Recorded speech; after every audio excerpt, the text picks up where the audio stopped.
Hello, my name is Lorian Blanco, and this is my case study.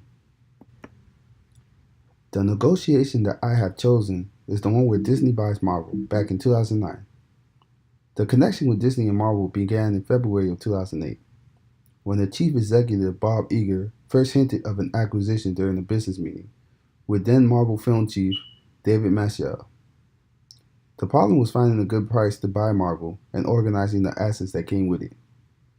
What was being negotiated was a fair price to pay for Marvel, the comic book publisher, and their movie studio, along with over 7,000 characters from the brand. Also, the stocks. The interest for Disney is that they want to take Marvel to a global scale. Disney sees an opportunity to plug Marvel into its global marketing and distribution system. Marvel characters are more popular with boys, which will help Disney expand their demographic and more than just the little girls that they have on hold. Marvel's interest was to bring some of their underdeveloped superhero characters at the time to the limelight and make them more appealing to the audience. Everybody knows the position of Disney. Marvel's executives recognized that Disney could take the company to the next level. They knew that Disney is on a global scale, and they took the negotiation as a business step to further their brand. Disney, however, also recognized Marvel's position in the industry as sort of a mini Disney. Disney made a smart move to buy the company at a time where it has made its transition from licensing its characters to other movie studios to becoming a studio on its own. One of the concepts that I noticed played a role in negotiation is the power imbalance. There was a definite balance of power, with Disney recognizing Marvel for its film and comic books, and Marvel recognizing Disney for its global franchise. Another concept that I noticed is the communication style of both parties. Both parties came in with a thicker style of communication. Bob Iger knew with the knowledge of the brand that he was dealing with, and he wanted to make sure that he made them a firm but fair deal.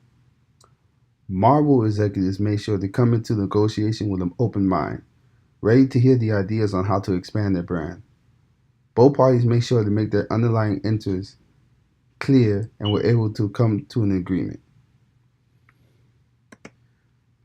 Something that I believe went well in the negotiation process was that Disney executives brought what I would like to call proof of what would be the outcome if Marvel was to sign with them. Bob brought an executive from Pixar, which was bought by Disney some years back, to give a testimony of what would happen to the brand if Marvel decided to sign with Disney.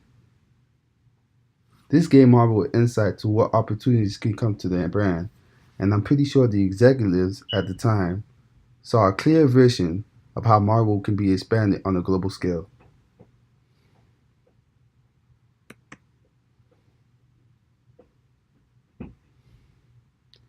Something that I believe that went wrong in the negotiation process is that Disney realized that it was taking sort of a risk, being that Marvel does not fill a similar hole in Disney.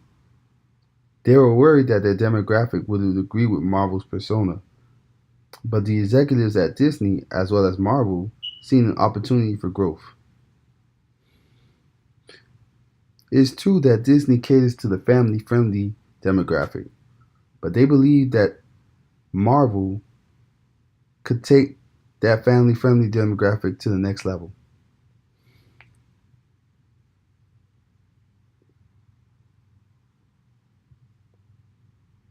Because of this, the price was thrown around a bit, which led to the negotiation process being nearly 3 months long.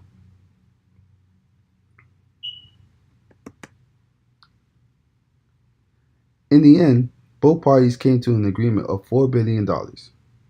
The executive of Disney described it as a fair price because he believed in the brand of Marvel, and he knew that both Disney and Marvel can go to the next level on a global scale.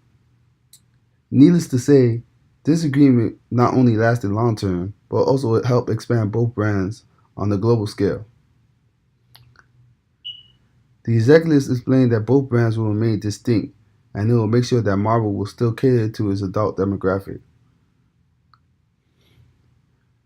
making sure to cater to not to any and all lovers of both Disney and Marvel.